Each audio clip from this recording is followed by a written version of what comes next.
Hi Cancer, and welcome to your horoscope for 2024. It's a pleasure to be with you, and I'm really excited about 2024 because we're entering a genuinely new era. On the 21st of January, we have Pluto, the planet of rebirth, transformation, change. It's like the phoenix rising from the ashes. That ingresses into Aquarius, and that is a really significant thing. Pluto moves very slowly, so if you look at your birth chart and you put the transits around it, you'll notice that Pluto is so slow that it only touches 3 or 4 houses in your entire lifetime. So when it changes sign, it is a really significant shift in terms of society. The outer planets influence us as a species, as a collective unconscious, the way we think on a really large scale. So it's been in Capricorn since 2008. And if you think back to 2008, we had the credit crunch. That's when the mortgage markets imploded and people's securities that they'd had for ages just went up in smithereens. And if you think about the last few years, about the way we've changed in terms of the way we operate, particularly in work, Capricorn is an earth sign, and particularly the sign of the worker, that has seen major changes. It's affected most people. With this shifting into Aquarius, the changes are going to be similarly effective and powerful, but it's going into a completely different area. Whereas Capricorn is interested in making progress in work and being productive, Aquarius is really about throwing all the rules and all the old ideas out the window. Aquarius is interested in revolution and ideas and radical change and activism. It's freedom. So with this shifting, for you guys specifically, Pluto has been in Capricorn in your 7th house of relationships.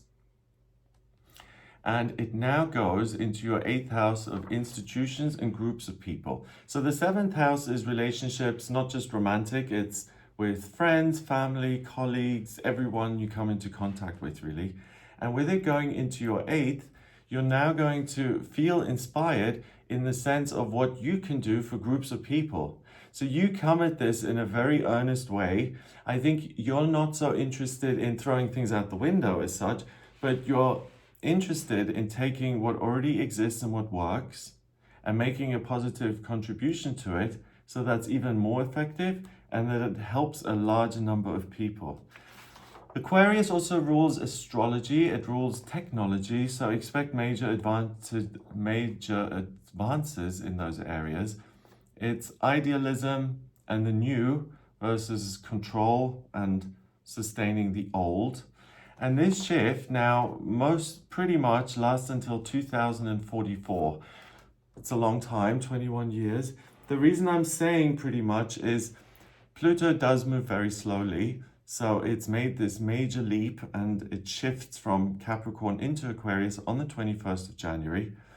But it goes backwards a little bit. It starts to retrograde in the middle of the year and then it goes back into Capricorn on the 2nd of September and it stays there until the 19th of November, then goes back into Aquarius and stays there for 20 or so years. So what that allows you to do is it allows you to look at the structures of your relationships in all areas of your life and see how you can make changes or work towards changing things to improve those relationships and to make them more solid. And then later on, when it's in Aquarius in earnest, you're thinking as well, how can I contribute and make this even better so that people can heal and I can be of service and I can teach and I can make this really amazing contribution.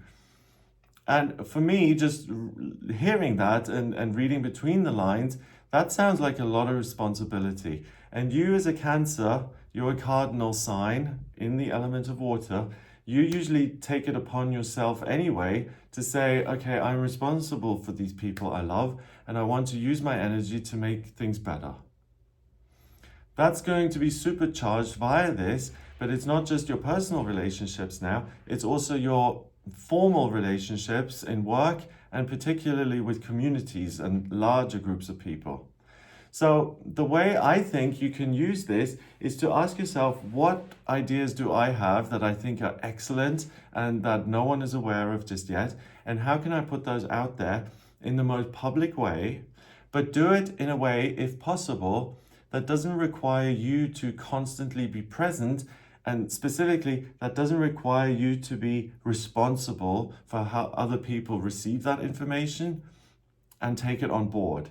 I think the best way to do this and to make the most of the potential to help others and to be a humanitarian and a teacher without kind of completely losing your own power in the process and saying it's all about everyone else and not me. I think do it in a way where you can take your ideas and present them independently of your presence. So what I mean by that is either write it down or paint or create an organization where you can work for the greater good. Something in the sense that it can take on a life of its own and where you don't have this ongoing responsibility, because that, one, can be exhausting, and two, you can't control the way other people take your ideas and work with them. And if you try and control that, that would be, I think, an exercise in futility. So I'm just saying that you can have this wonderful contribution and you can affect real change, but make sure that you're also taking care of yourself and you're paying attention to your own ideas, which is really the source of all of this. If you're constantly helping everyone else, then you have no time and energy left to explore your own ideas. So I think the key for you in 2024 is to go into it in a way that is balanced and making sure that you don't overextend yourself. And I mean, it's a beautiful, wonderful thing that you do want to help and be of service, but you can't do that if you're on the floor exhausted. The other thing here at the beginning of the new year, on the 1st, which I think is very symbolic and telling, on the 1st of January in this new year, first day of the new year, we have Mercury, the communication planet, going direct. So it's been in retrograde since the 12th of December 2023. When Mercury does move forward, communication becomes more effective. There are fewer chances for misunderstandings and errors to be made. And also in the entire year, Mercury will go retrograde 3 times instead of 4 times. It does both. Sometimes it's 4, sometimes it's 3. But the fact that it's 3 this year kind of says to me that the focus and the pace of your communication and what you're teaching and what you're putting across to others is going to be fast-paced. You'll be able to go from one thing to the other. So make sure that you keep the focus broad and that you're reaching as many people as possible for the best outcome.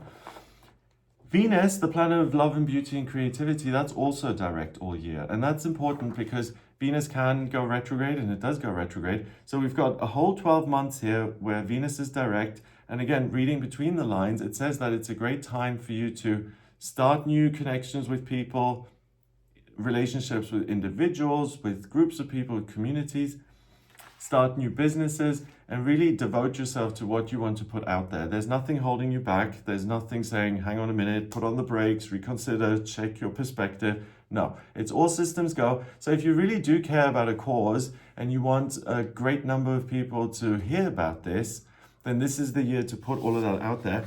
Mars only retrogrades at the end of the year from the 6th of December until the 23rd of February 2025. And Mars is responsible for your sense of drive and ambition and energy and power. So with that being direct most of the year, also, it doesn't say anywhere, hold back and reconsider. It says put it out there and go for it. I want to look at a couple of specific things as well. On the 27th of January, we have Uranus, the planet of the miraculous and the unexpected and change. And that planet rules Aquarius, the sign that Pluto has now gone into. And Uranus in itself is in Taurus in your 11th house of hopes and dreams, and it moves forward. So when a planet is direct, you'll notice that the influence more so affects you from the outside world, or that you notice it in your environment out there. When it's in retrograde, the impact is usually internal. So with Uranus going direct in Taurus, it's a wonderful tool for you, and this is why I don't want you to be overly focused on other people all the time. It allows you to realize your hopes and dreams in a very practical, solid way. Uranus says anything can happen. And Taurus, the sign that it's in, is a fixed earth sign that says, okay, it's very well that anything can happen, but let's pick one thing and actually build it now, here now. Jupiter is in Taurus next to it. Jupiter is the planet of good luck and good fortune. So the 11th house then is massively supported in you realizing your hopes and dreams in earnest and building something and creating something to show for it. So if you do want to start the organization that's designed to help others, or the charity or the foundation, or you want to teach something really valuable, right at the beginning of the year, it's all systems go. But the 11th house is also your connections with people and your friends. So Uranus and Jupiter, it bodes well, not just you making a positive contribution, but you actually getting something good in return. I'm very startled because it's very balanced. So, because usually you're a water sign, but a lot of the water signs often have a tendency to give, and to get very little back. That other people often receive that help and they say, oh, well, this person is so giving anyway. Of course, I'll take more and more and more. And I don't even need to return anything because they never ask me to. Here, there's this wonderful sense of what is given is returned. And it kind of makes me think about what I said earlier about you only being focused on other people. Yes, at least you will get something in return, which is great, but please do continue to kind of take your own needs and your own desires into account, because again, if you ignore that, you can't really help anyone if you're not in a good spot with that. On the 25th then of March, we have the first of the eclipses. We've got 4 eclipses happening in 2024, and we've got 2 of them happening in Libra. Libra is an air sign that's about connection, creativity, being considerate, and again, balance. And this first lunar eclipse on the 25th of March happens in your 4th house of your home, your roots, your family, and your nearest and dearest. So it's a wonderful opportunity to kind of enjoy peace and quiet in your most intimate relationships. There isn't a lot that is going to be challenged, and it kind of makes sense. If you're so giving and caring, I mean, what can they argue with? Are you just too nice? And that frees you up then with all the Aries energy on the other side of the chart to focus on your work and what you want to progress with and what you want to build and what obstacles you want to overcome. So you're getting something else now in return. Not only can you build physical structures, but you are supported in return by other people, and that builds your confidence and gives you energy and motivation and drive to do the impossible. I don't know if you've ever experienced this, but I've been in a situation where I felt really tired, and then I had to stand in front of a group of kids to teach them something, right? And the energy, it was almost like I absorbed their energy and I forgot about how I was feeling, and I suddenly was able to do much more than I thought I could. And I think that's a real thing, that we do pick up on other people's energy, that we can kind of borrow it and give it and use it and transform it in whatever way we want. And what I'm getting here in the first 3 months of 2024, that this balance is really helpful to you for once. I don't think it's the norm. I really think that it's usually more normal for it to be imbalanced. So all of the good stuff you get in return, and it allows you then to overcome obstacles for yourself. And you can combine that and say, with all this energy, I'm going to build this thing, which ultimately is going to help other people. So it's back and forth, vice versa. You're reinvesting the energy that you're getting, and then you'll get even more out of it. So you're going to be a very positive person to be around in 2024. And that's why I think you have very few issues in your relationships. The next eclipse is on the 8th of April. And that is a solar eclipse in Aries, again in your 10th house. And that's a great opportunity for you to stop taking action, to step back a little bit and to say, is this still the right direction to go in? So you're tweaking things as you move along, so there's very little room for error. On the 2nd of May, Pluto begins to retrograde and it starts its journey back into Capricorn, which it will reach again on the 2nd of September. So when a planet goes retrograde, you get the influence internally, and it's still in Aquarius in your 8th house. So what can I do to make this group of people more positive for everyone involved? And again, huge amount of responsibility. The good thing is balanced, you will get that in return, but take care of yourself. You're not a machine, you're one person. On the 26th of May, Jupiter, the lucky planet, that goes into Gemini, and it goes into your 12th house of spirituality and spiritual strength.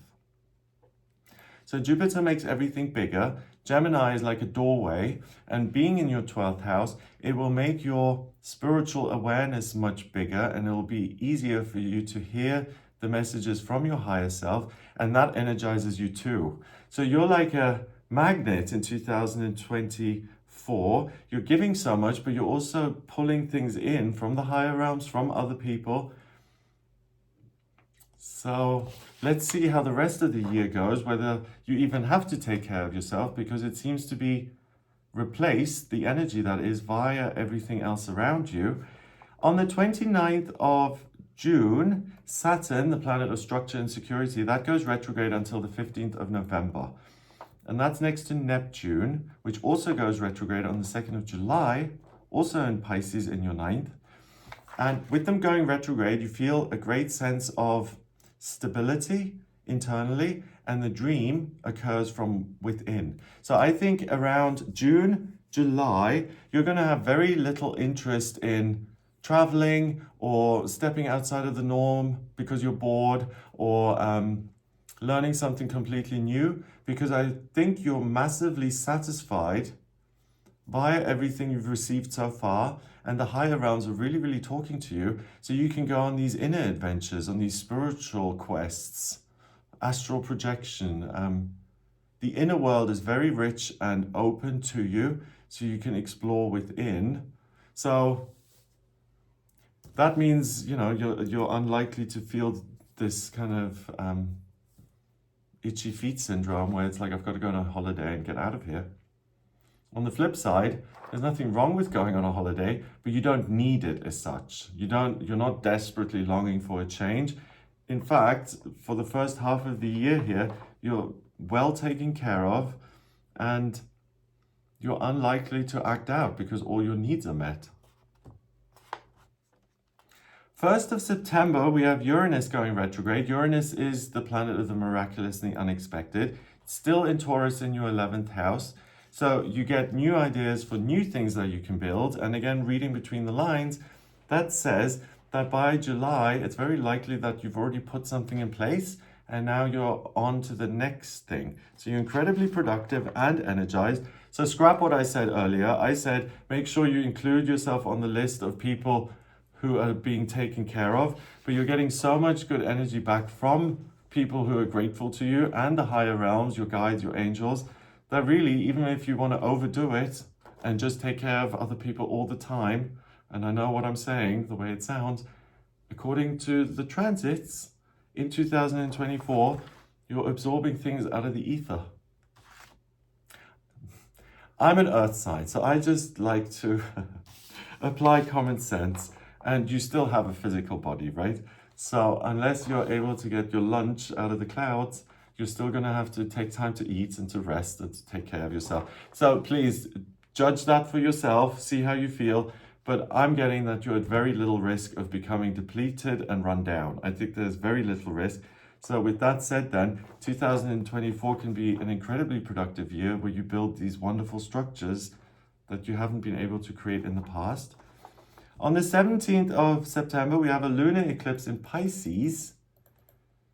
And that happens in your 9th house of travel and expansion and growth. And again, there's no need to physically travel or to find something new. You feel spiritually very much aligned, and you get even more information and structure, which seems almost tangible. So if you're a spiritual person and you have decided that next year, I want to step this up, I want to either teach my spiritual practice because I get so much from it, or I really want to explain to other people how wonderful this is and how much I get from it, it's the best time to really share that with other people in a way that is solid and accessible for those other people listening to you. On the 2nd of October, we have another solar eclipse, and this one is also in Libra. So we had a lunar eclipse in March, now we got a solar eclipse, both of them in Libra. And Libra is very much about how I connect. And again, it's in your 4th house of your roots and the people closest to you. So you're even perfecting those relationships, even though you are unlikely to experience a lot of issues in that area. Yeah. So in terms of dating, you're the person to go out with in 2024. You're going to be nice and kind and generous. Okay. On the 9th of October, we have Jupiter, the lucky planet, that goes retrograde, and it goes retrograde in your 12th house now. So it's more of the same, even more of a spiritual awareness that feels like it comes from within here. So it's an inner door that opens up. So the angels are singing from within. Okay, so that is a lot. So it's almost too much in the sense of like, I don't know anybody like this who's like so giving and so generous and so kind. I'm looking forward to getting to know some of you Cancers in 2024. That's what I'm getting from this. So I hope you have a wonderful time. If you would like a personal reading with me, please get in touch via my website. It's gregoryscott.com. On the front page, click on book your reading to audio reading with me. And check out some of my other videos, my monthly horoscopes, weekly horoscopes, daily tarot readings. Have a great time here, and I'll speak to you soon. All the best.